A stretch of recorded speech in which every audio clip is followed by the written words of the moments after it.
Hello, folks. Hello, and welcome to Techthusiasm Live podcast. Wednesday night, it was a busy, eventful weekend in the Techthusiasm home theater. That's the main topic of conversation tonight. Just kind of a hangout, views on the fun of and the results and the learnings and all of that. Putting all of the new stuff into the theater. Big week this week. Tomorrow morning, I believe at 9 a.m. New video cards go on sale. Let's talk a little bit about some PC gaming, theater topics, other happenings and goings on, and all of the above. If anybody has questions, comments, and that sort of stuff as we're chatting, feel free to post in the chat, and yeah, that'll be the agenda for this evening. So I'd been planning for quite a long time to be able to do what I did in the home theater this weekend, which was get the Utopia speakers installed.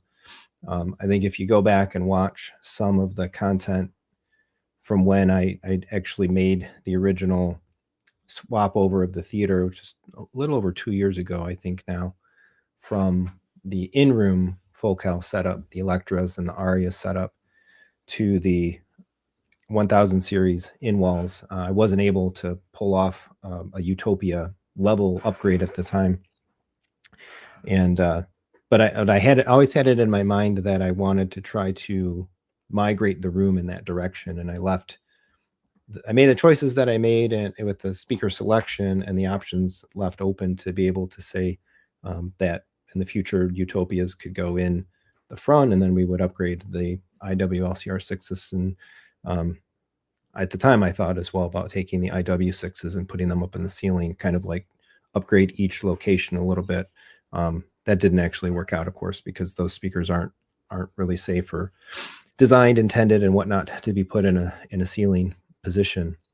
But still, we were able to get the full base layer migration set as originally intended. So it took the bulk of the weekend. I was pretty tired, pretty sore. My wife helped out with a bunch. My son helped me out with a bunch on Sunday as well, and ended Sunday night with everything in and ready to go. It was kind of fortuitous as well to be able to do the subwoofers at the same time.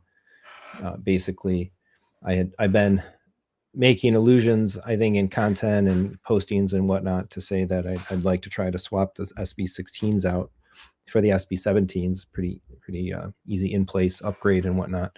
And then somebody had reached out to me just a week and a half prior and said, yeah, that they're interested to take a couple of the SB16s. So I'm like, all right, let's go. You can have them. And then I put my order in. So the SB17s arrived on Friday, and the rest of the speakers had arrived earlier in the week. I'm still short one overall speaker for the totality of the order, which will be part of the living room plan in the living room upgrade. But I had everything I needed, basically the 3 Utopias and the extra IWLCR6 to pull off the install in conjunction with the subwoofers. So it took me the balance of the 2 days. I filmed a bunch, and my plan is to cut some of what I think what we'll look at tonight as well, and kind of just talk through and answer some questions, whatever there may be.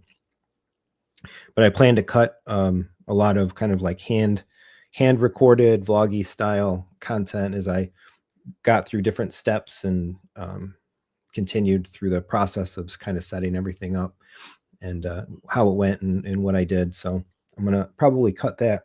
Probably gonna cut that into 2 videos. So there'll be like an install vlog part 1 and an install vlog part 2. As it is, a couple days later, I still haven't actually been down there to do anything with the room yet, since the physical work was completed. It needs to be calibrated. I need to play around with the subs first, and then do a little bit of directional adjustment to get the movable, like, tweeter mid-range of the IWLCR6s pointed around the center, the main seating position, and then do like a full Arc Genesis run. So with any luck, maybe I'll get to do that tomorrow, maybe be able to get a movie on the system this weekend. But it was all pretty smooth, pretty seamless, pretty smooth in terms of what I was hoping was going to happen with the install and kind of how everything went down. It definitely looks great. The taller speakers in the surround positions, I think, really stand up better. And then, of course, seeing the front wall with the Utopias in it was just really sweet. So let me see if I can put up a screen share here, and we can kind of just talk through what went down. Share screen. Yeah, we can do this. We're going to share a window, share photos, boom. And so that's just going to be me. So as I said, I filmed quite a bit. I actually did already sold all 4 of the IW6s. So by the time the weekend was over and going into Monday, they were already spoken for and shipped. They were all shipped out on Monday. Unfortunately, UPS did not do me a solid with one of them. The first 2 that arrived to the person, the tweeter section was broken and like kind of detached inside. So I've started the claim. Thankfully, I sent everything insured, of course, so started the claim, and hopefully that claim gets honored properly, and I'll make the person whole. Of course, they're not going to pay for a broken speaker, and I'll be protected as well. First thing I've had damage shipping, especially even since being a dealer and sending a lot of stuff all around. So that was definitely a bummer. But I think that box just literally got dropped from probably a pretty decent height, just flat on the ground, and it didn't take the fall pretty well at all. So I got to think about what was in each of these videos. Again, this is the footage that we're going to cut essentially into the install vlog. I don't think there was much here. This was just me kind of introducing things. So here's what we started from. Of course, we had the SB16s there. The screen was up. I did try to keep it as clean, basically keep it as clean as I could.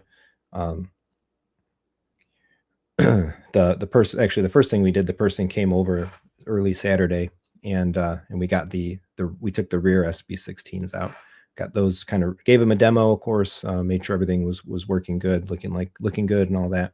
And then we pulled the reset and pulled the rear subwoofers out, got him all loaded up in his car, and away he took those.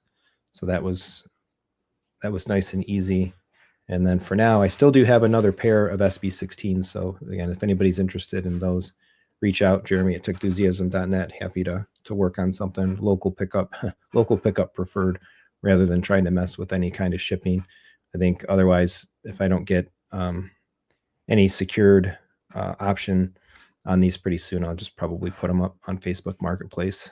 Just go ahead and move them out. But they're out of the room now, and again, all of the SB17s are in the room, pretty much the subs in the same position. Yeah, not much going on in this video. These first couple of cuts, I was kind of just talking, introducing the project and whatnot. So here's the palette of the SB17s. So they send them on, you buy 4 subwoofers, and they come on one shipment, one pallet, double stacked 2x2, bound up pretty good, wrapped up with some protection and all that. So no problem with the shipping on these. I thought for sure that the FedEx guy, so they pulled a truck up parallel to the end of the driveway there. And this is what they've done before when I've had a couple of other pallet deliveries.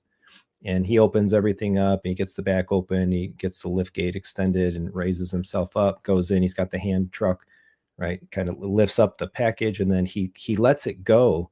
So this guy's enough of a pro at his job, I guess, that the back of the cart rolls, the wheels, they roll off, and he's not even holding it. He just goes on faith that it's going to be perfectly fine. I wish I would have recorded this. So the wheels roll off the back of the lift gate, and everything slams down. And how the thing didn't have like momentum, that the whole pallet and structure went tumbling off the back of the lift gate. I have no idea. So I'm thinking the guy is like, again, he's probably like a delivery pro, and he does that just for fun to get a rise out of people because he's confident that his stuff isn't going to go sliding off the end of the lift gate, and everybody who's watching their probably big and expensive stuff afraid that it's going to go tumbling off, is like ready to soil their pants and whatnot. As I was, I couldn't believe it. I couldn't believe the guy did that. So, but anyway, it was all safe. So he lowered it down, and away we went. So let's see, just going through this footage here. So get an idea. Coming in our garage door, right down the steps, and then the theater is kind of directly across from there. Getting the subs in wasn't really a problem. My wife actually helped me this time carry them like into the mud hall. You can see all the focals, the Utopia stacked up on the left there. This other box right here, that was the extra IWLCR6 that went into the back and sides. But yeah, my wife helped me just lift them into the house, and then it was easy to just roll them or slide them rather. Sorry, not roll them. Slide them right down the steps.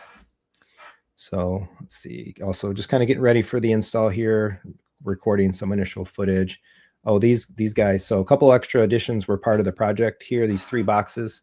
You can see all my new skis. My new skis are right here too. We haven't been skiing yet. We'll be skiing soon, hopefully. Ready to get out on those and try them out. But in any case, the 3 boxes that are here in the middle. This is 2 Wattbox 820 double outlet, 20 amp rated units, and a smaller Wattbox UPS. So I did pick these up a little bit ago. They're kind of in the stack of all the things that I need to work on and install. The UPS is going to go on the projector. I haven't set this up yet, but I bought the UPS specifically for the projector to protect it. Probably the most expensive single item that's plugged in the home theater setup. Is worth a little bit of protection. So just in case we lose power watching a movie, the projector will stay powered while our generator turns on. But I am going to take, in the process of doing this, I'm taking my amplifiers off of the bigger, the 2000 VA Wattbox UPS in the rack. I had been running them on the UPS for a while, but I've had enough feedback and just kind of concern, recommendations from some other pro friends and whatnot to get the amps off the UPS, that you're risking their power supplies, you're risking the power delivery capability of the UPS versus just having them essentially on some surge protection and some wall power. And I am going to be demanding more from the amplifiers coming up as well, because I'm moving to bigger speakers and I'll be using all 14, or I am using now all 14 channels of the M28s rather than 11 channels. And I do have, it just arrived today, actually. I have the second M23 that'll be part of the living room install. Driving the Utopia is there. So there's another Utopia speaker. So I have all the Utopia speakers that I need. I have one of the subwoofer modules. I'm waiting for the second subwoofer module still to come. So that's still coming, still on its way. Still have a Cyber Power there, the SB17 boxes. So this is actually just before the guy came to pick the stuff up. And then, yep, the regular rack. If anybody's joining new and hasn't seen this is the home theater gear setup. Apple TV, Kaleidoscapes, MadVR, AVM90, Anthem, and then 2 NAD M28s on the bottom. So nothing structural changed in the rack. Nothing got moved around in this case. When I do get to the living room on the left side, these 2 amplifiers will come out, the rack amps for the triads and the triad subs, and the second M23 will go right here. So they'll be in a double stack of 23s and a double stack of 28s for the different rooms. And then each of them will be on a pair, or each of them will be on one of those 2 outlet Wattbox 820s coming up. I just want to say hey to a bunch of folks, starting to get some comments rolling in and all that. Welcome everybody.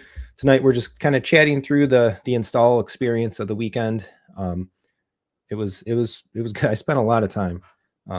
There's a lot of time in the theater this weekend, and I am tore up, man. I got bruises, I got cuts all over my hands, and I was sore. I didn't work out. I didn't hit the tonal this weekend. It was hard getting on it on Monday. But Julius, welcome. Just can you angle the tweeters? Yes, the tweeters, all of them, all of the 1000 series that go in the wall have directional tweeters. The IW6s, it's just the tweeter in that little circle. And then for the IWLCR6, it's a little bit bigger of a piece, and it just goes, actually, I might be misspeaking. I think actually the IWLCR6 is also on a disc, and you have a little more control over where it's positioned. The Utopias, the tweeter and its two like mid-ranges above and below it are on a single, and it rotates. It doesn't go, it doesn't tilt. It just rotates a little bit to the side. So before I put the screen back up, of course, I directed the Utopias towards the center seat, but I haven't done the surrounds yet. Srin, hello, welcome. Spliffy, welcome. Congrats on upgrades. Yeah, pretty fun. The realization now of a lot of years of planning and upgrading and all that stuff is kind of at its fruition. I actually did a summation now of like just the equipment in the room, and at MSRP, it's $150,000 theater now. So pretty wild. And that doesn't even count the infrastructure, the labor, cables, and racks and that sort of stuff. Just the pure audio video equipment elements in the space are hitting up to that at that level now. So pretty wild. Spliffy, yeah, pretty big one for the first month of the year. So yeah, we're starting big. I got so much stuff that I haven't even still gotten to yet. Yeah, the loading dock. I actually need to sell pallets. Our stack of pallets leaned up in our garage is starting to get so deep that it's threatening to not allow us to pull our car all the way in as far as we need to open the tailgate of the Explorer while the garage door is closed. So I don't know what to do with pallets. I think if I just put them up for sale on Facebook Marketplace for some amount of money, hopefully somebody will come buy them. But I don't think I need them anymore. They've just been sitting in the garage. So I had the pallets from this delivery, the pallets from the prior SB17 delivery. I've had pallets from some JVC projectors and stuff. So because the big JVC projectors, they also get freighted on pallets. Yeah, no, I didn't get it on the Ubiquity cameras are still sitting right here. Actually, they're not even installed yet. I did get my Core 5 controller. Mr. Dan DiCarlo from Audio Vision, he dropped the Core 5 off today, and he dropped off the second M23. We were talking. I'm hopeful that I was asking, I'm like, when do you think you might have a day to come by and we could do all the stuff that we've been planning? And basically, I'm hoping that we get it within the first half of February. Is kind of the plan. Yeah, Sammy, seen that so many times. Yeah, so they do it on purpose, I guess. Yeah, I couldn't believe it. I think they did it with one of the guy. I think the guy, it might have been the same dude actually, that delivered one of the prior SB16s. When I bought the SB16s, I bought them, and they were bought in like two separate orders of two, and so it was like one pallet with a double stack in two separate waves. And one of the times, I swear I remember the guy doing the same thing, just letting it roll off and plop down on the end. Steven is welcome. He's decided to go with Dolby enabled Focal Tower speakers with the SVS Micro 3000, all go along with the Accio TX NR6100. Awesome. Yeah, I definitely endorse the Focal. Yeah, Mike, are you taking Focal orders yet? I actually am able to access quite a bit of the Focal line now. So if you haven't sourced those towers yet, depending on what models you're looking for, Deben, send me an email. Jeremy at techthusiasm.net. I might be able to be the one to hook you up, help you out. So yeah, if folks out there are looking for stuff, I can access the architectural line and a number of the other Focal lines as well. And then we'll see what happens as we go from there. All right, a couple more comments, Rin. So hopefully be able to set up my NV core next month. I'm aware of another person that just got their core this week, actually. Or it meant end of last week, I think it was, but within the last few days. So I have have been talking with some folks that are starting to get them. Angus Small, welcome. Going to be amazing. So cool. We'll get this all done at once. Yep. Yeah. So I told my wife, I'm like, yeah, like I don't even know Like once the stuff is done this weekend, I'm like, I think we're pretty much like, I think we're done with the theater. She's like, you're never done. You say that all the time. I'm like, yeah, but I don't know. Like we'll have to muse on that topic. Like what would I actually do next? But like, there's no forcing function or like major need or plan for really anything else in that theater now. I mean, there's technically more stuff you can do. Yeah, this is one of them. Technically, I guess the AVM90 could get upgraded to a Trinoff. That's just one of the things though that I'm not sure I feel is the most necessary though. It's like, I think I really like the AVM90. There's actually things I like about the AVM90 more than the Trinoff. Like I like the fact that it has a zone 2, and I've weaved in and out of using the zone 2 capabilities of it, and so not having that would be could be limiting depending on certain aspects of how I might run some things in the system.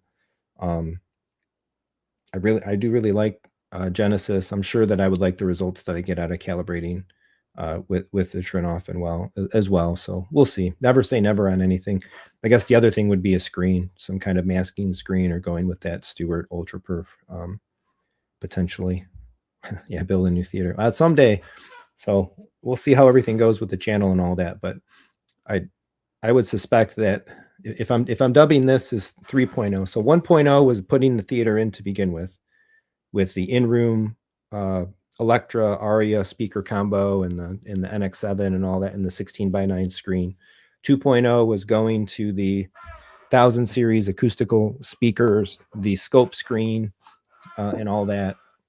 3.0 is now, which is the culmination of like the mega upgrade, essentially the mega upgrade of the amps, the NV, the JVC NZ900, the lens, and then now these speakers. So 3 was kind of like a maximum upgrade wave. So I don't know. 4.0 is like rip it down to the studs and rebuild it again. But that's going to take a budget that that is going to be some time. It's going to be some time to get to that level. Yeah, there's always something to do. Screen audio room treatment. That actually is something that I could consider, would be like moving away from kind of the general GIK panel setup to something where I actually have a company like truly acoustically measure the room and treat it according to those measurements. So that actually may be something that I need to talk about with some folks. So, but we'll see where it goes. All right, yeah, so let's keep going through some of this stuff. Actually, let me just kind of, this was kind of introductory. Yeah, oh, so there's the watt box. This was really nice, actually. I was pretty impressed with this. It's a hefty little unit, this 2-outlet 820. It's still online capable, it's overseas capable.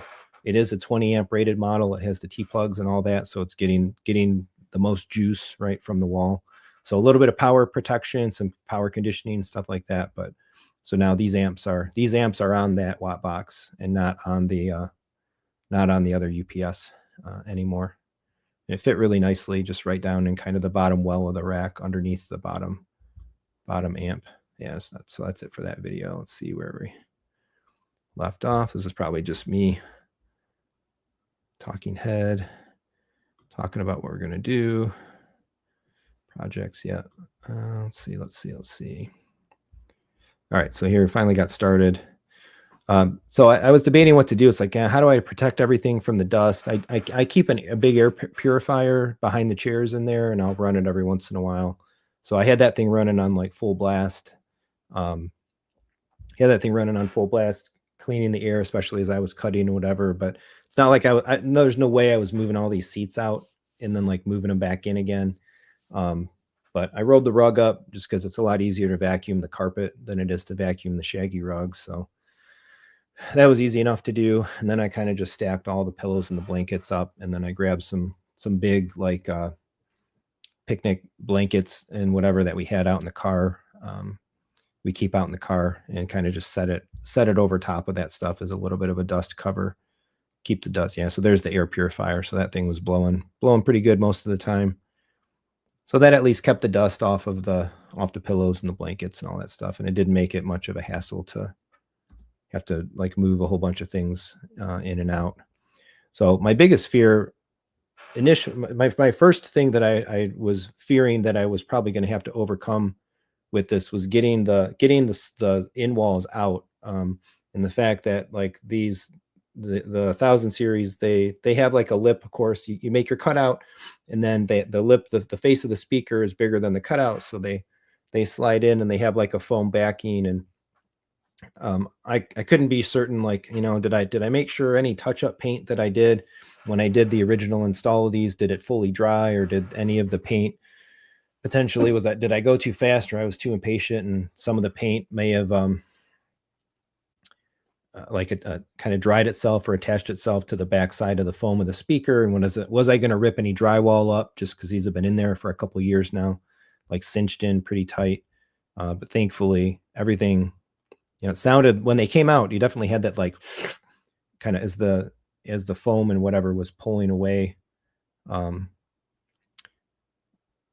from the speaker or from the wall, but it worked out. And I didn't rip any drywall down. So I think in this one, yeah. So I did learn a couple things as well, like in terms of these 1000 series speakers, they have like screws that go through, and then there's a bracket behind the face of the speaker hanging on the screw. And then as you turn the screw in space, the bracket like goes up and back on the screw, and then eventually it'll like flip out to the side. And you got to make sure that you like fully get that bracket kind of all the way back. So I think the first one or two that I was trying to get it out, like it wasn't coming out. It's like, oh, you got to keep turning.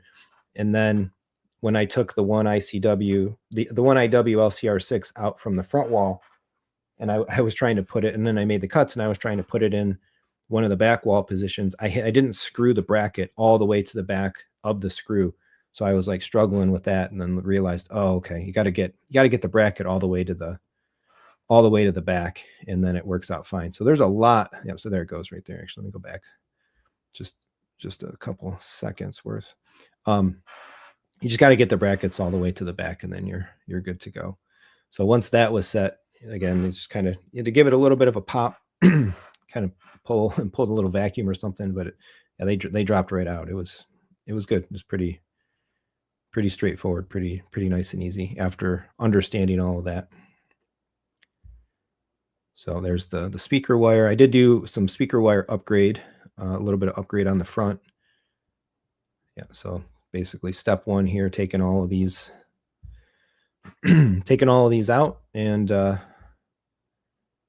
was all pretty straightforward. Again, no problems. They all came out, no damage to the drywall, and there they all are. Again, these are already shipped and sold, and off to their new homes, barring the one that got trashed in shipping, unfortunately.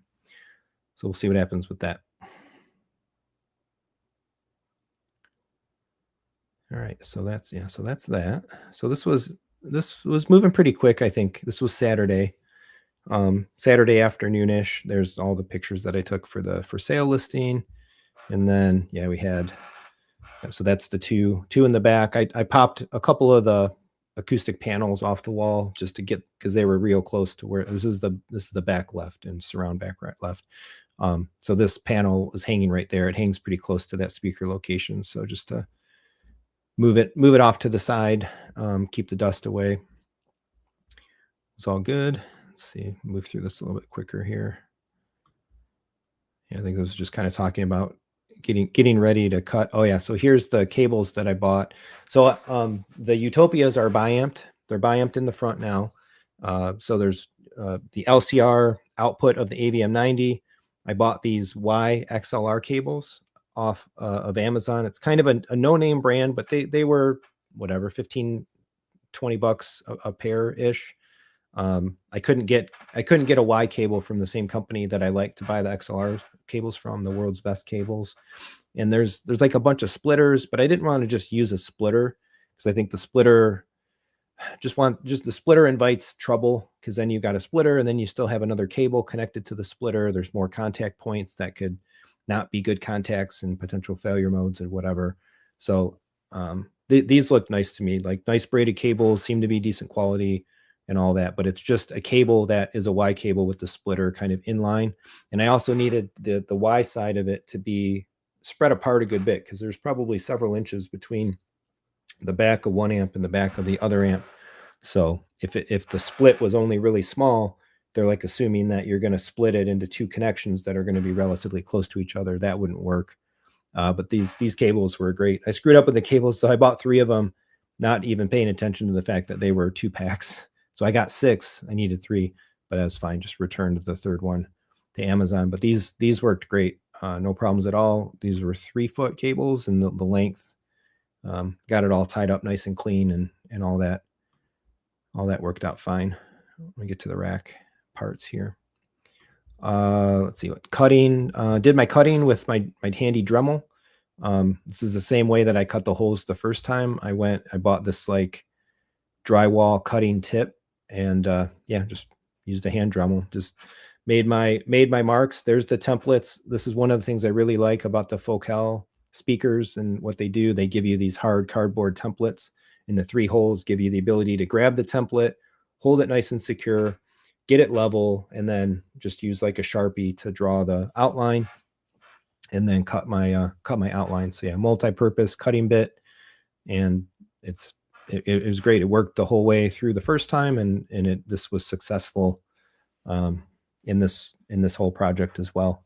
Just had to recharge the Dremel a couple times. The batteries didn't quite last all the cuts that I needed. So cut some, charge it, cut some, charge it, and no problems there.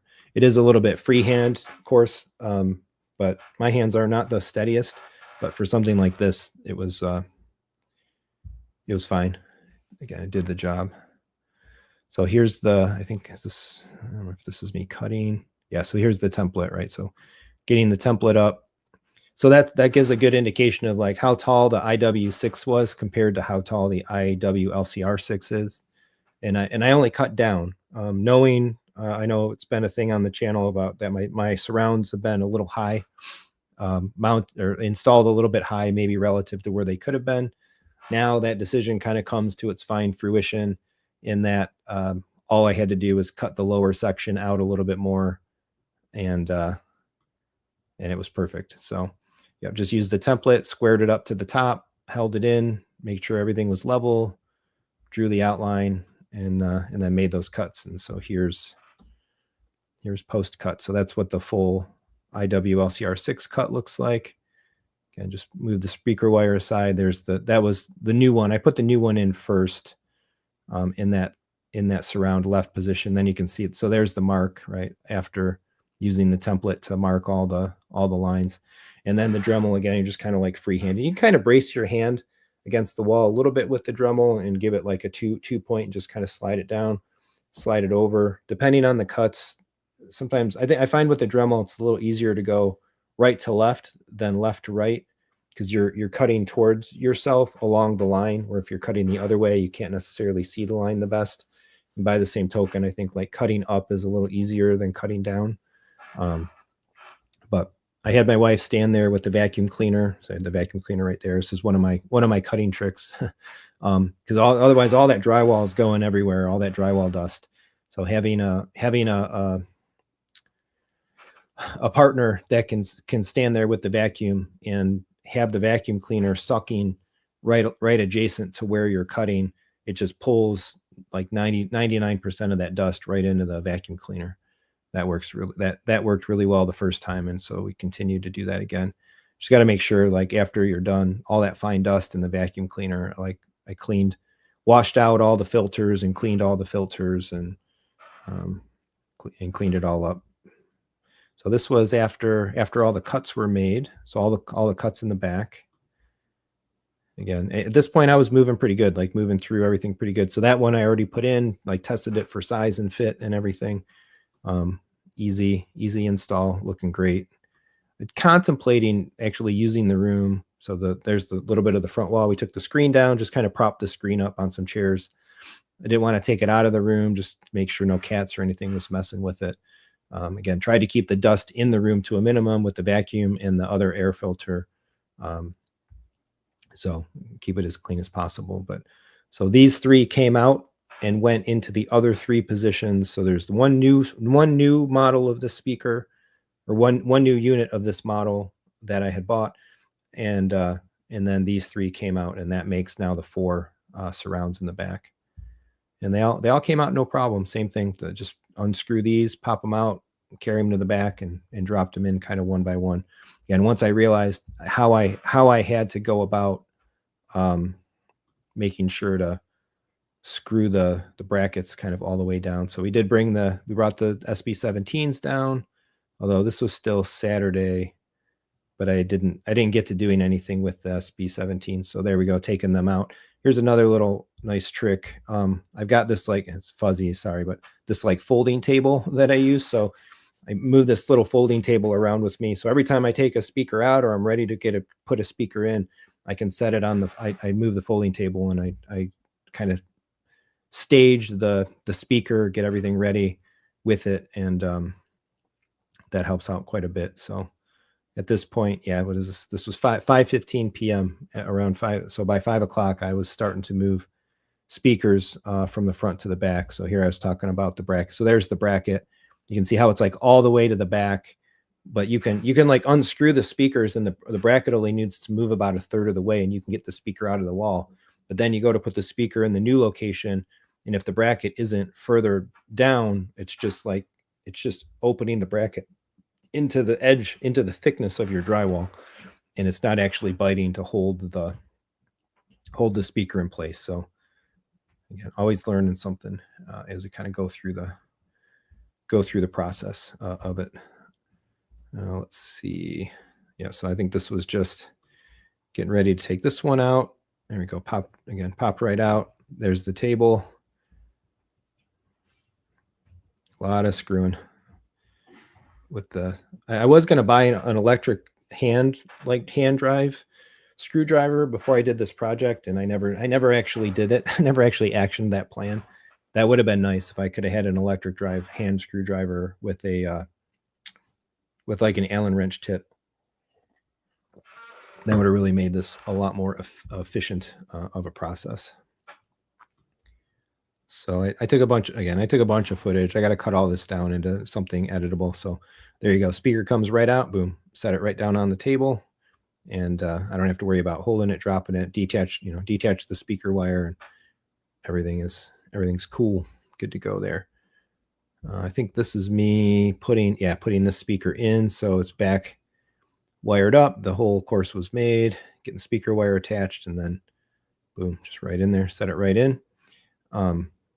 My cuts were true. I never with none of the speakers did I have a situation where I tried to like put it in and it wouldn't go, and I had to get the Dremel back out and touch up some of the opening or some of the holes.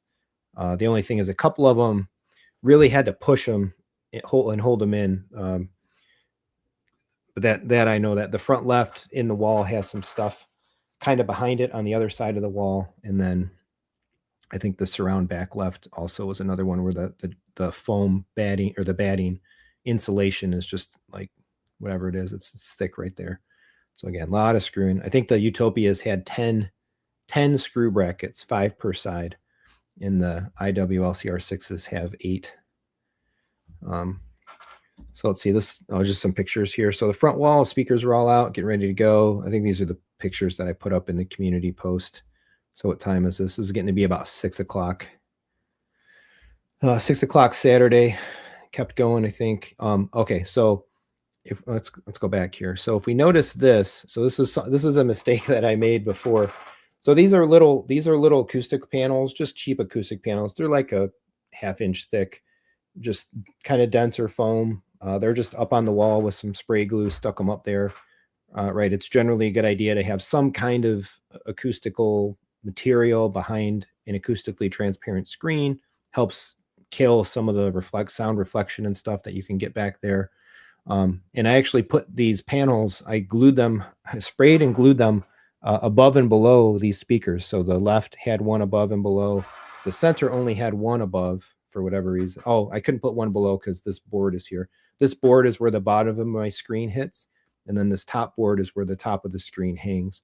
So there wasn't enough room to put one of those panels here. But on this side and on this side, the board ends, because the board was originally cut for the width of my 16:9 screen, and I just have the scope screen hanging in the same screen space. So I knew I had to get these off, right? Because I had to cut both above and below for the Utopia to fit. The Utopia is like almost a 4-foot tall speaker, and I think these IWLCR 6s are like 32 inches or something on the order of that. So I needed to cut that out. So debating, okay, well, how do I do this?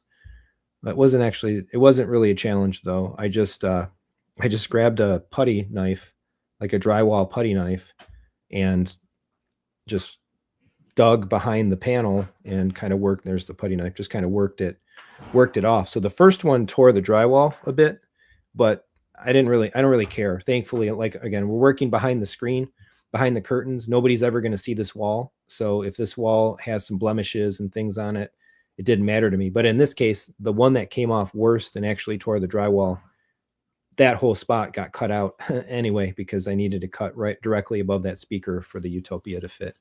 But that was the only troublesome one. All the other ones, when I used the knife and pulled them down, they came off pretty easy. I think I actually have a little bit of that footage on this video here. Let's see. Yeah, so again, just kind of like sticking that drywall knife behind the panel, get a little bite, and then just go all the way around, and then eventually kind of get behind it and pull the panels off. They did leave some like glue residue and stuff behind as well, so it's not like they came off super clean and the wall was unblemished. But again, I don't really care, because it's like, if I cared at any point in time when the theater may ever come out of this room or get flipped around or rebuilt, like it's all going to get, it all needs to get redone anyway, re-drywalled and cleaned up and everything. So you can kind of see, like, that's like the glue residue and stuff, and a little bit of markings and some scratchings or whatever that were left behind. Yeah, that one came off like a champ, real fast and easy. So I did paint. I did just go ahead. So this was the end of the night here when I was about done working for the day, 6:30 Saturday.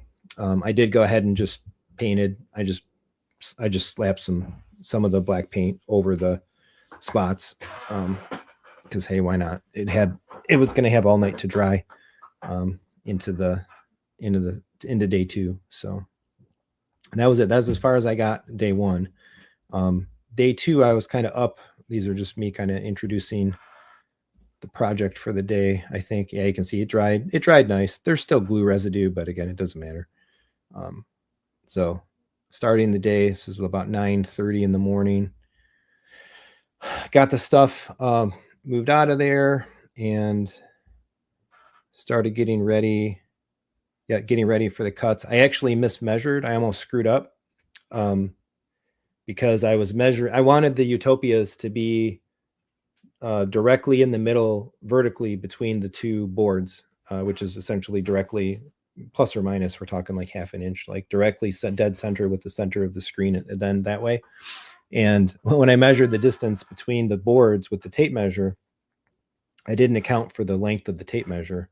So I took the length that I measured on the tape minus the height of the cutout of the speaker, divide by 2, and that's how much of a gap I was measuring down from the top board. And then I drew the line, and then I held up the template again, and it's like, wow, it doesn't look right. Like it's not center. And then I'm like, oh shoot, you got to account for the 3 inches of the tape measure. So that's why you can kind of see it. It's faint, but there's 2 lines here. The top line was my mistake line, and then an inch and a half down from the 3-inch depth of the tape measure was the correct line. So luckily I caught the error there. You can see it there. I caught the error before I started cutting, because you definitely can't replace drywall. If I would have cut too high, that would have really been a bummer. Either I would have just went with it and the speakers would have been an inch and a half higher, because there was no going back. So this was after all the cuts were done. Again, my wife helped me here. See a little of the particulates in the air, but not too much, not too bad. It cleaned up good. And again, running the air filtration helped a lot. So that tear out in the wall got completely removed. These speakers are tall. You can see like just how big they are. Again, like 40 46 inches tall, I think, something like that. These Utopias are. They're all the same width. So that's the saving grace of this 1000 series lineup and this project, is that I didn't have to worry about width. So nothing wider and nothing less wide, which would be the bigger problem, but only had to cut extra height. So props to Focal on their design of the line to make them kind of upgradable in this way, model to model, that you only need height. So this is getting ready, actually. So once everything was cut, then I think we proceeded to start on the wiring. So I bought new speaker wire. So actually, Monoprice doesn't sell the spools of 14 gauge speaker wire anymore. They had 12 and 16. And so I'm like, well, I'm just going to go ahead and buy the 12 gauge wire. I probably should have just done 12 gauge wire in the whole room anyway, but none of my speaker wire runs, I think, are more than about 50 feet, give or take. So like 14 gauge is plenty.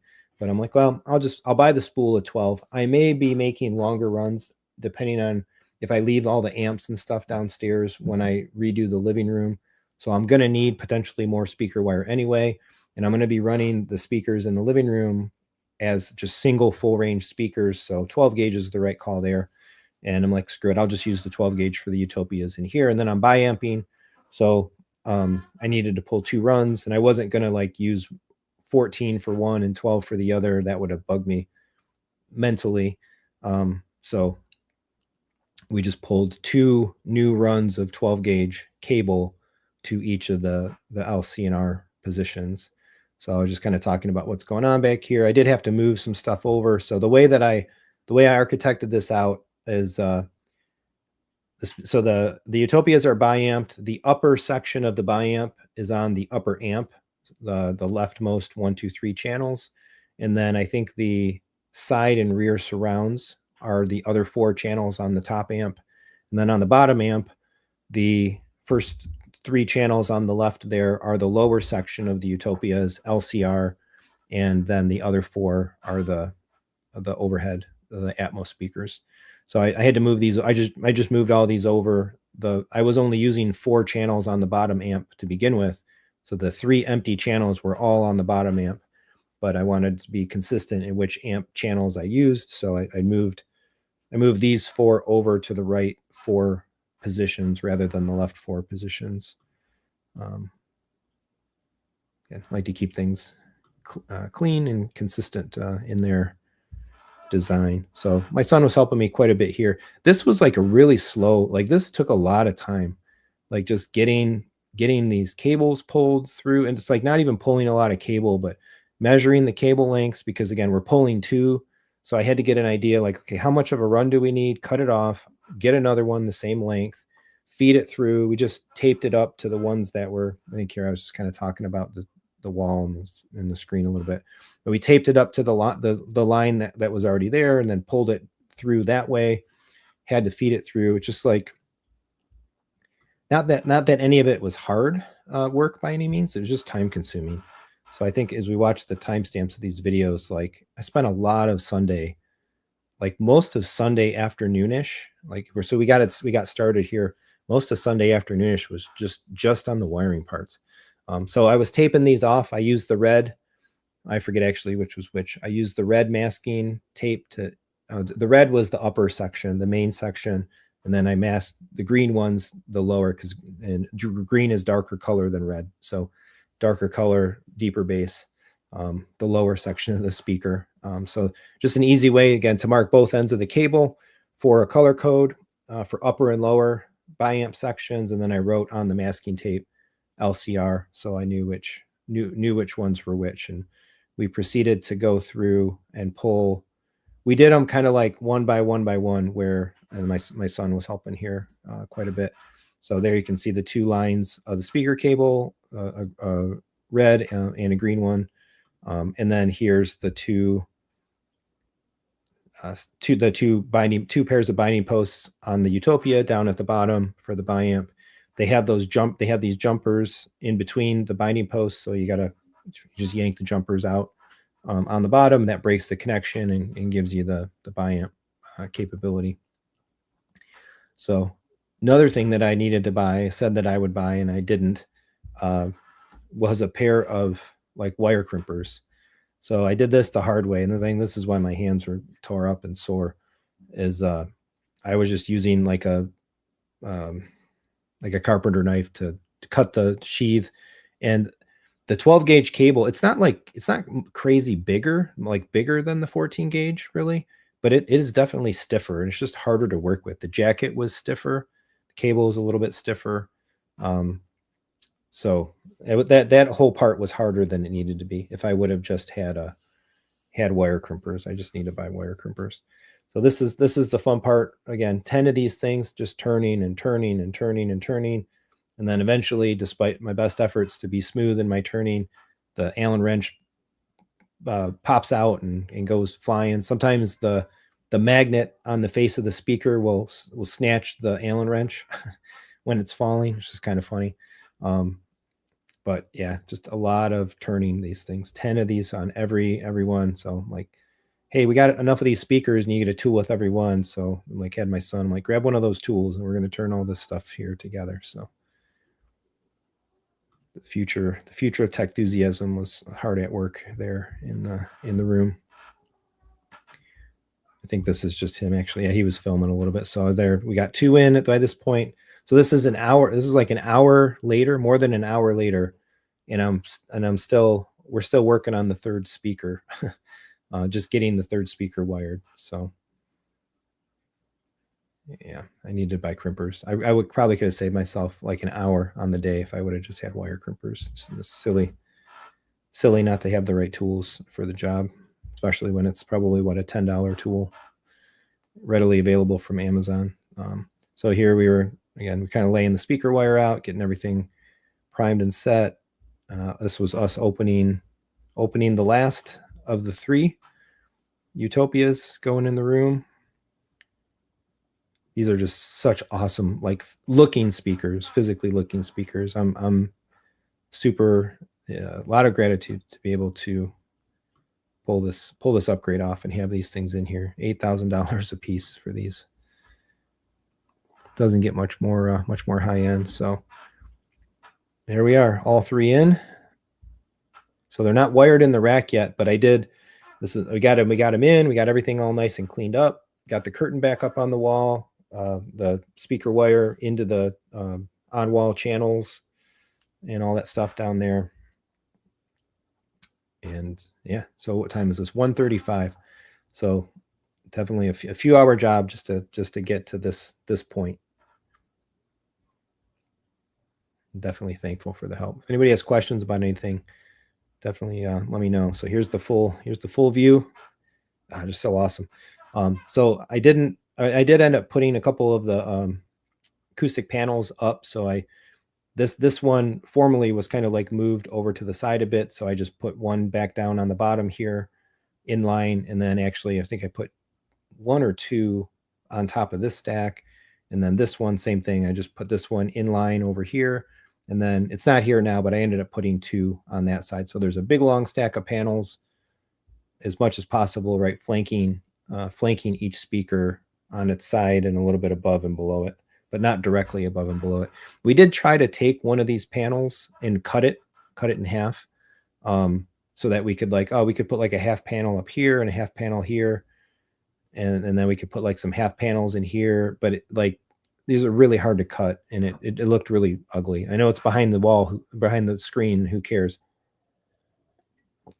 But this looks cool, and I think the hacked cut panels just didn't look cool. So we didn't bother doing that. And so who knows when the Utopia 2 comes out and it's 4 inches taller than the Utopia 1, I didn't want to have to rip off half panels above and below the screen either. So let's take a look at this. So what time was this? This was 1:36, and I think this was after all of the wiring was done. It's 4 o'clock. I think there was a stop for lunch and stuff in there as well. But this was hard. This was really hard for me. My eyesight is definitely going, like reading and focusing on small things in front of me. I had to use my glasses, my readers. I actually bought a nicer pair, like a $30 pair of 1.5 magnifier readers. at the drugstore a couple weeks ago. So I was using those, and again, just like getting everything cinched up and nice and clean. So this wiring job is nice and clean. So there's the again, it's coming through. All of the new cables, all 6 of the new cables are here on the bottom run, and then they go along the outside of the rack right there, and then up the sidewall, and then the 3 lower biamp sections go to the bottom amp. The other ones go to the top.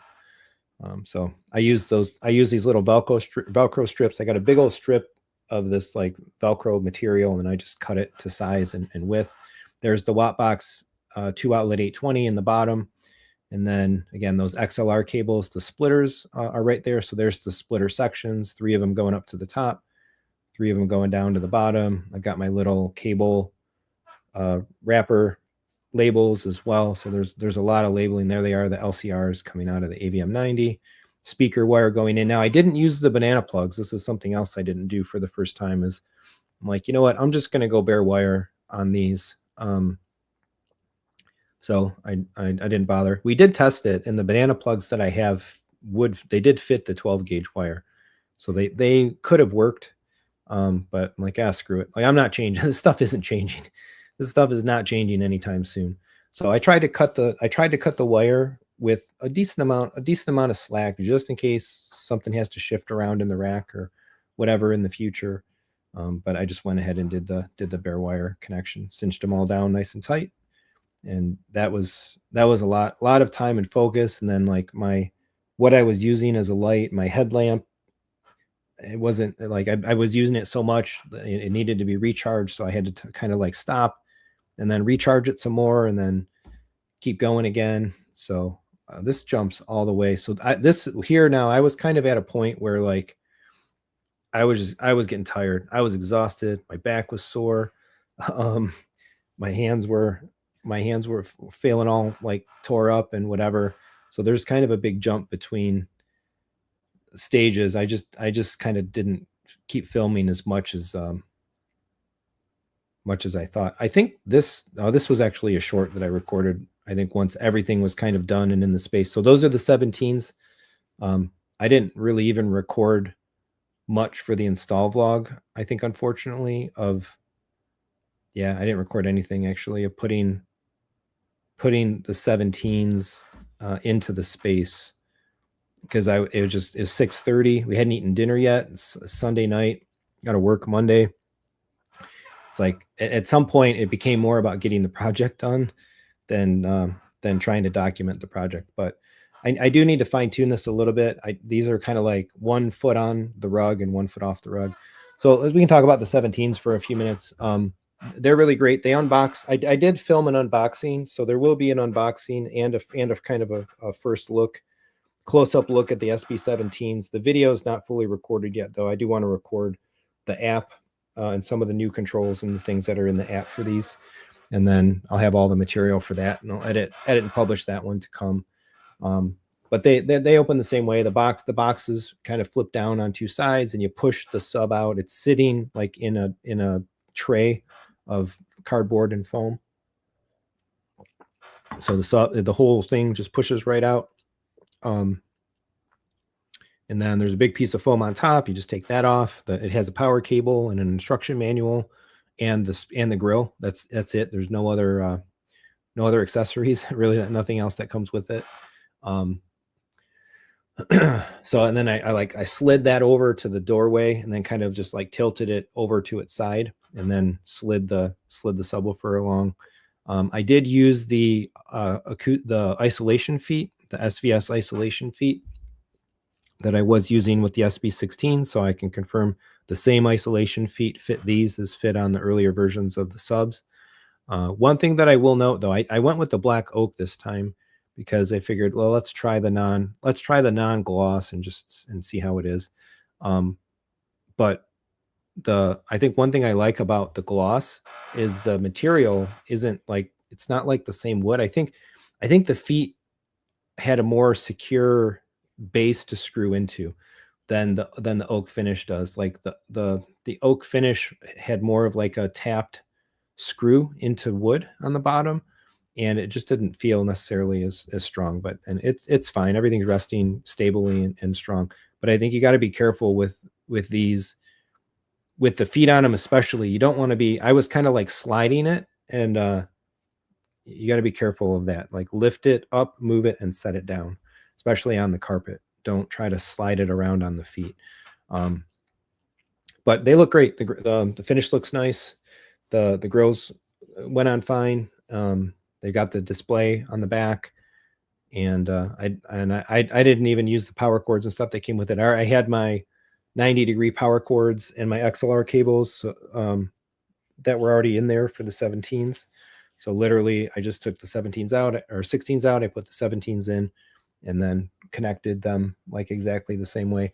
I did fire up the app enough to at least like identify the 4 subs and rename them based on their location. So when I come back, I can really get into the configuration and stuff. So I may move these actually off the rug, just to the very edges of the rug, so the feet are all on the carpet, because they are a little bit.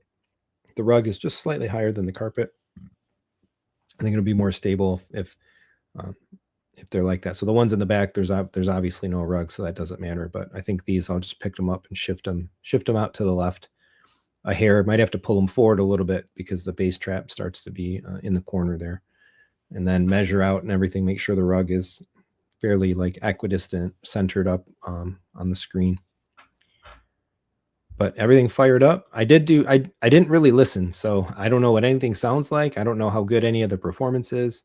I only turned things on enough to make sure that, like, okay, it works. Everything works. Everything powers on. I can get sound out of the speakers, and everything is good. So hopefully I don't have to go back to messing around and taking anything back out or anything like that. So these look great. I put the grills on. We'll see about painting these.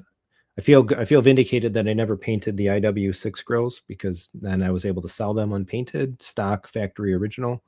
These, though, I think these are going to be here long enough that we'll go ahead and paint these black. I'm still a little nervous to paint them myself, just because I don't want to glob up any of the holes and stuff like that. So, but the white grills, I like the Focal logo that kind of sticks on the bottom there. And then there's the 17s in the back. So fairly similar footprint, size, and everything from the 17 to the 16, I think. I don't know what the exact dimensional difference is. I feel like the boxes are smaller as well. I have the 417 boxes stacked up in the storage room in the same place the 16 boxes were stacked up. And I don't think they stack. I don't think it's as high. So I don't know if they cut down a little bit on the packaging volume, but that's it. So project was done about 7 o'clock. Final photos for the community post. So what was this? 7, yeah, like almost 10 hours of effort on Sunday. Probably a little bit less than that on Saturday. And the project is physically done. So now I need to calibrate. So I need to go down. I need to shift those front subs to their kind of final resting spot. I need to take the grills off the rear and side surrounds and angle the tweeter section to wherever it needs to focus towards.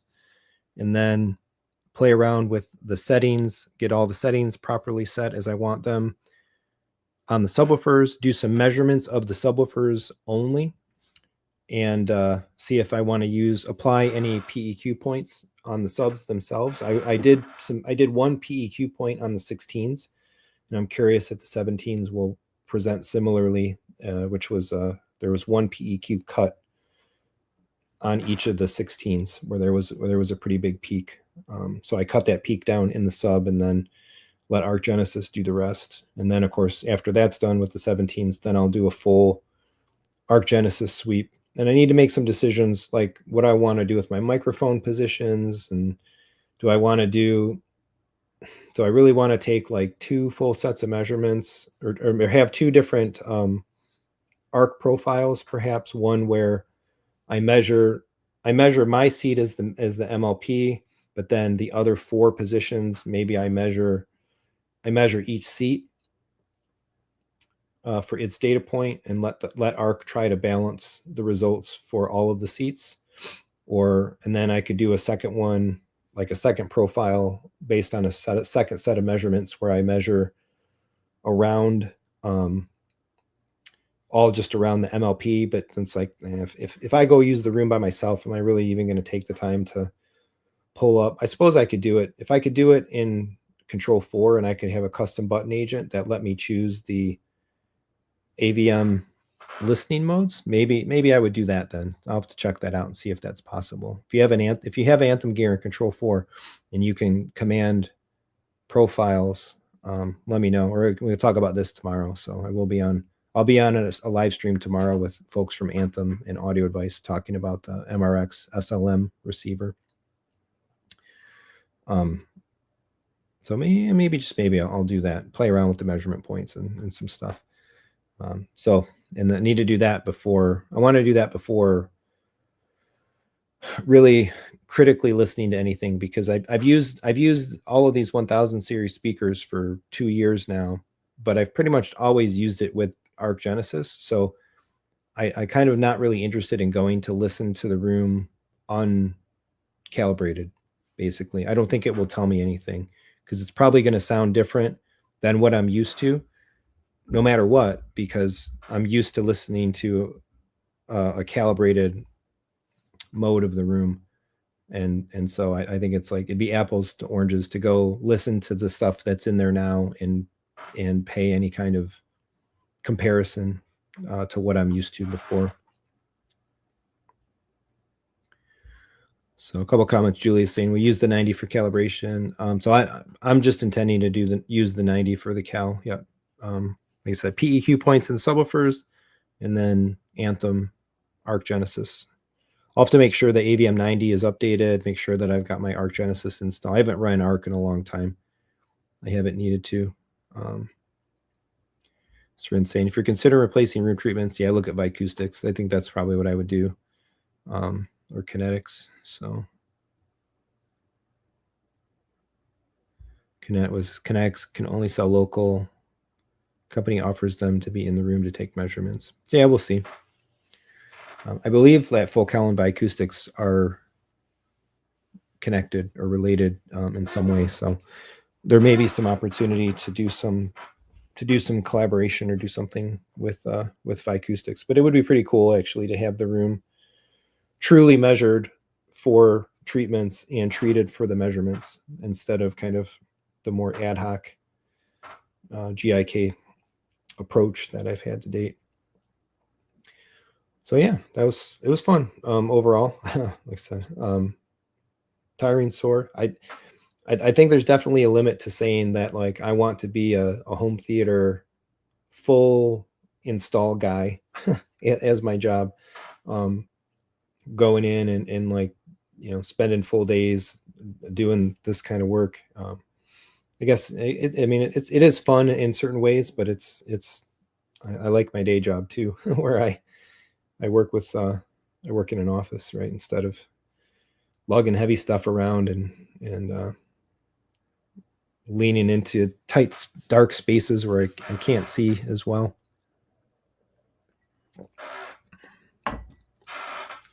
Yeah, that's it. If anybody has any other questions or comments about the build. So again, I'm going to take all that footage essentially, and then it'll get edited down into two install vlogs and publish those probably over the next couple weeks. I did a video on the 820, the 2-outlet 820 that's sitting on the camera back here. I'm gonna offload that, so that'll be another video coming. And then the like unbox, hands-on first look at the SB17s. So out of the whole project from the weekend, I've got 4 content and footage. I think for 4 videos set and ready to go. They just need to be actioned in that. And I did record another video on the revisiting the Apple TV ultra widescreen scope features again, and actually taking a look at how that feature does not work properly ultimately in anything outside of the Apple TV app, which is really disappointing. So that needs to be edited and uploaded as well. So nice thing is I got content for the next few weeks built in out of all the stuff going on. Michael saying do a video on the calibration. Yeah, what you see, what you hear. What I thought about live streaming that actually, if I'm able to do it at a time. I was debating playing around with it on a live stream, kind of like showing. Then I could really like long form show the process and some of the results and some of the tweaks and decisions and stuff like that. I don't know. That's kind of one of the things where, like once I get started on it, I just want to get it done, and making content really just slows the process down. So editor's going to get some overtime pay. Yeah. I got to get my kids. I got to get both of them cranking, not just my son. I got to get my daughter. I was trying to get them engaged this weekend actually to start doing some videoing. So yeah, Sammy. Yes, I want to do this. Maybe if you're available, maybe we could do that next Wednesday, either next Wednesday or the Wednesday after, if you'd like to. So we can spend the whole time talking about going back and revisiting the calibration that Sammy did in the room, the approach and what the lens means and what having the NV in there means, and he's got all of the measurements and results and data from our calibration. So yep, yeah, I want to do that for sure. So we'll talk offline. Once I knew this stuff was coming in, it's kind of like just either jumping from one thing to the next, or something is keeping me from doing anything. So, but yeah, I definitely want to do that. So still lots more to do around here. Still got to get these cameras installed. So Mr. Dan needs to come by. I don't know what we'll do there as well. Figure out some kind of content plan for that. But I need to get Dan over. So I got to do all that audio calibration. Got to get Dan over. We'll install the cameras, install the doorbell, swap out the EA5 for the Core 5, and then rejigger up a bunch of the programming, some Control 4 programming pieces, get the oversee elements turned on for the UPS and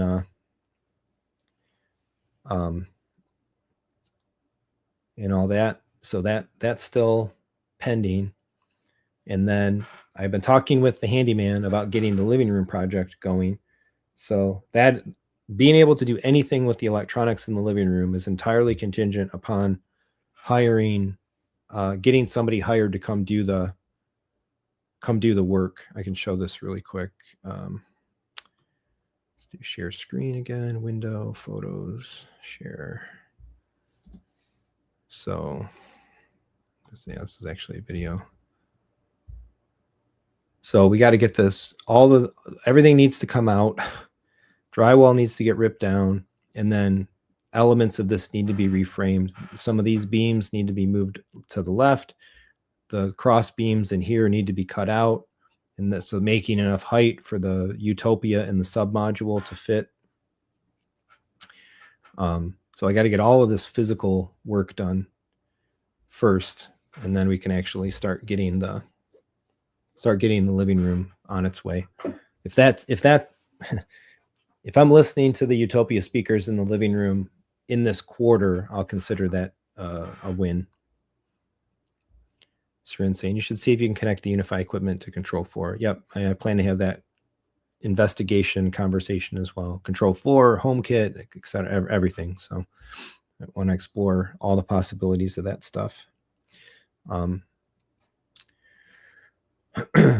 Yeah, so all that stuff is underway. I got to do a clean. I got to do a purge of all of the other stuff. And like I've just been putting things on the shelves in the storage room, like extra bits, home theater bits and pieces. So once everything is set, I need to get that taken care of, and then I need to get everything that needs to be sold, get the cash back in the business bank account instead of sitting in equipment. The subs are actually in my wife's crafting room right now. So those need to get out of there. Got to sell the subs. Still got the old CyberPower UPS needs to go. The stuff that comes out of the living room is going to need to go. I can sell the EA5 hopefully. And again, just get some money back out of all this stuff to help balance the outlay of cash that went into doing all of it. And then the PC, that's like, I'm really excited too about that. So tomorrow morning, if anybody knows what time, post it in the comments. I'm guessing it's 9 a.m. The 5000 series, the 5080, 5090 will go on sale. I'm still committed to the 5090. The reviews are all out. Yeah, Sammy, 9 a.m. Eastern. Yep, there you go. The reviews are all out. I think that the 5090 reviews came out a day or two ago, and the 5080 reviews, it feels like they came out today. And people didn't like like Linus and all the tech guys that got PC stuff to review. Like the 5080 seems to be a little bit underwhelming, but the 90 seems to consistently be about 31% more powerful than the 4090, and that's plenty for me. I don't even really want to mess around with like frame generation and things like that. Just give me brute force power and let me run the games at 4K 120 max settings. So all of the PC parts are on their way. That video, I posted that video, what was it, Tuesday? Yeah, today is Wednesday. So I think that video went live yesterday. It was a little longer than I wanted it to be, but I figured, hey, I'll give a full explanation of all the bits and pieces and parts. So that, so everything, I either have it or it's on its way. I ordered everything that I talked about in that video, basically that evening. So just to recap, I've got the 9800X 3D CPU is already sitting here. I did an NZXT Kraken Elite 360 RGB, the new one. I decided to go with stay on a water all-in-one. And the new Kraken looks really nice. It's got some cool elements to it. Did an RGB version as well. I'm not overly RGBing the computer or anything, but a couple of RGB parts I'm fine with. And my son really wanted the RGB version. He thinks it's really cool, and definitely trying to keep him engaged and wanting to build this thing and be a PC gamer and all that stuff. Asus ROG Strix X870 ITX motherboards, going for a small form factor build, 64 gig of RAM, G-Skill, DDR5 6000 CL30. It's the only element of the system that I didn't push and to the kind of nth level was the RAM, because buying DDR5 8000 or 8400 seems to be pretty pointless. T700 4 terabyte PCI Gen 5 SSD, that's already sitting over here. Thermaltake Tower 250 case in black, mini ITX case where the motherboard mounts 90 degrees, so the IO is vertical and the GPU, or the IO is facing up and the GPU is vertical on the left. It's got like a fishbowl style design, and then the 360 AIO will be vertical on the right. And then NZXT C1500 1500 watt platinum full modular ATX 3.1 power supply. So all in all, it's going to be about assuming I grab a founder's card. Yeah, good luck. Good luck to all of us. It'll be about a $4,500 computer. Not sure what the old one will sell for. Be nice to get a good $2,000 maybe or so out of it. I'm going to try to just sell it local, built local, all the parts, turn it over. If I can't get the 5090, all these other parts are coming. I'm going to build the new computer, and I'll transplant the 4090 from the old one to the new one for the time being. And I'll just sell the other computer without a GPU.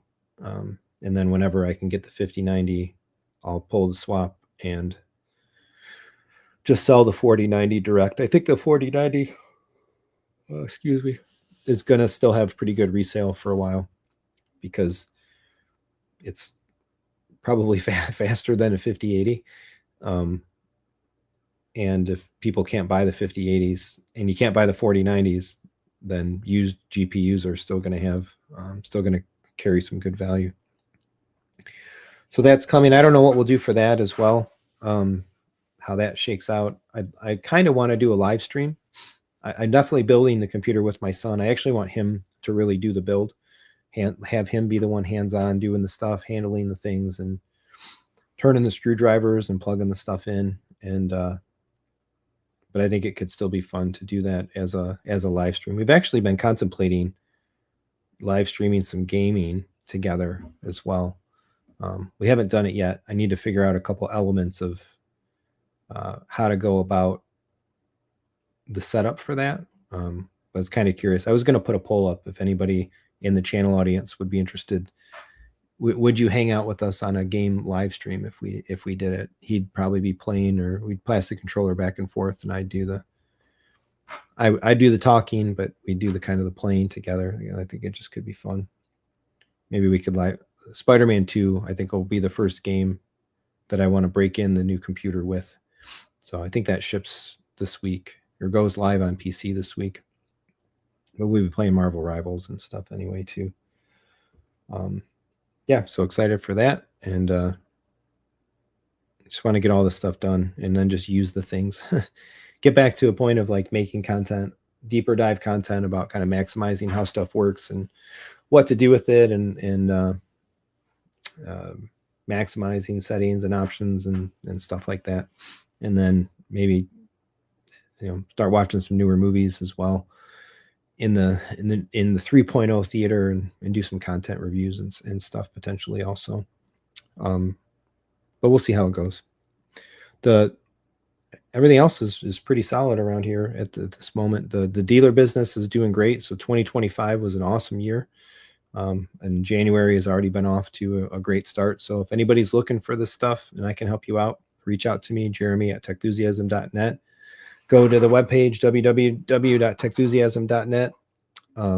Brand listing is there, a contact form, and all that. So Kaleidoscapes, JVC, Panamorph. I have added Seymour screens. So if anybody's looking for screens, I can do Seymour now. And I have talks for a couple other offering extensions, brand extensions, and just waiting for some responses. We'll see where that goes. So the Wattbox stuff, the racks, there's a whole bunch of stuff in the brand listing. So if I can help anybody out with things, by all means, reach out. Still having a lot of fun talking with folks, advising, consulting, providing, and servicing and instructing and all that. We just did a Panamorph Alpha with somebody over the last week. So that's pretty cool. Again, helping people maximize their spaces is a lot of fun. Get good stuff going in there. Take 11 Focal speakers. I'll send you the invoice for 8 Utopias tonight, Michael. That'll be just perfect. Or 11, sorry, they're $8,000. 11 Utopias tonight, 88 grand. Zip it right over.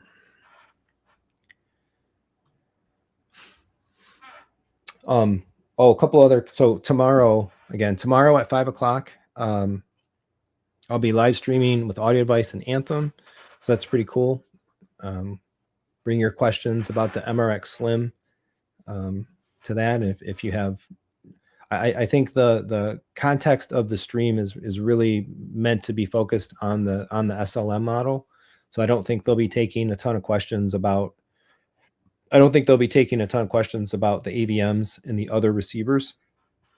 It's only going to be an hour and focused on the SLM, but the SLM supports like everything else does in the lineup. It's pretty sweet.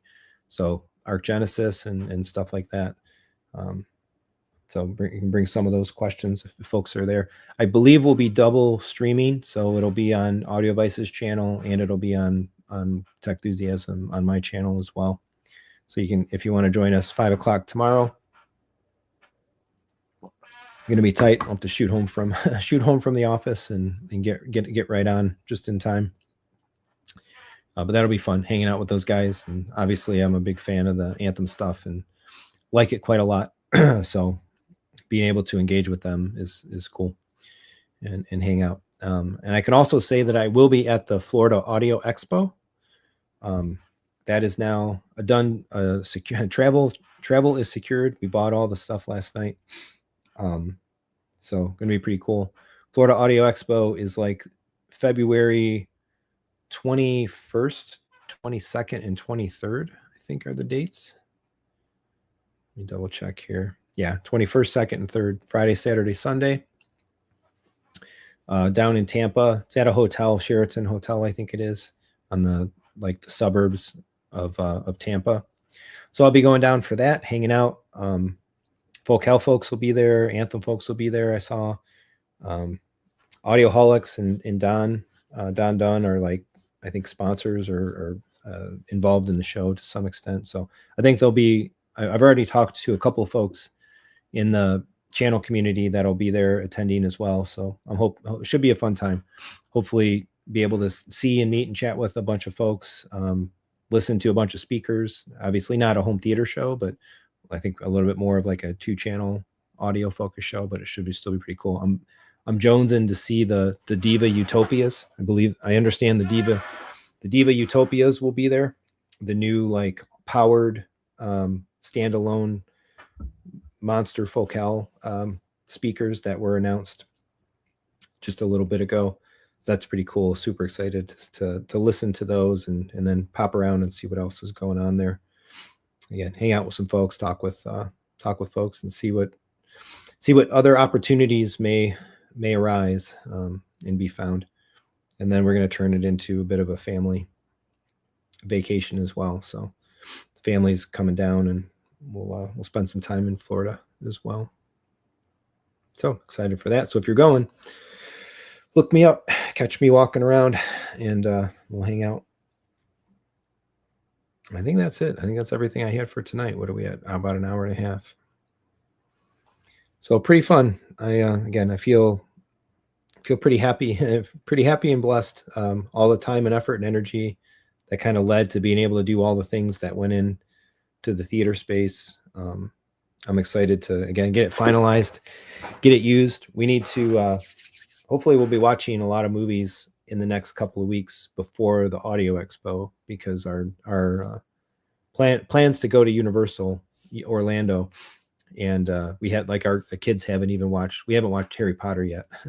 So we're going to Universal Orlando. Like, you guys got to actually have seen the movies to understand the coolness of being at the theme park, all about these movies. So I think that'll be high on our activity list for the next couple of weeks, is slamming through a bunch of Universal movies, Harry Potter series, Back to the Future, Men in Black, Transformers. Even if we don't watch them all, at least we'll watch the first one or two and kind of get them started. We had still been sticking to watching the Marvel universe. We're 2 movies shy now, finally, of being complete in the MCU, up to date in the MCU. We got Guardians 3 and then the Marvels as the last one. So we may pause those to focus on the Universal movies. We also did finish, just before the live stream, we finished Loki season 2. So as soon as we get off of here, I'm going to go do a little bit of Googling about the ramifications of the ending of Loki season 2 and what it means for the multiversal saga of the Marvel universe, cinematic universe, and how it all fits into what's coming. Yeah, so that's about it. Last call. Any last questions, comments? Call it a night here. Hour and a half. My throat's burning. I got to be ready to talk more tomorrow and another stream tomorrow. But definitely stick around. There's going to be still a lot more to do. A lot of stuff happening, and a flow of content, and a flurry of next activity coming very quickly, hot on the heels of the weekend's big upgrade. So thanks so much for coming out. Thanks for hanging out. Fun talk. And coming back for more home theater discussion and fun. See everybody later.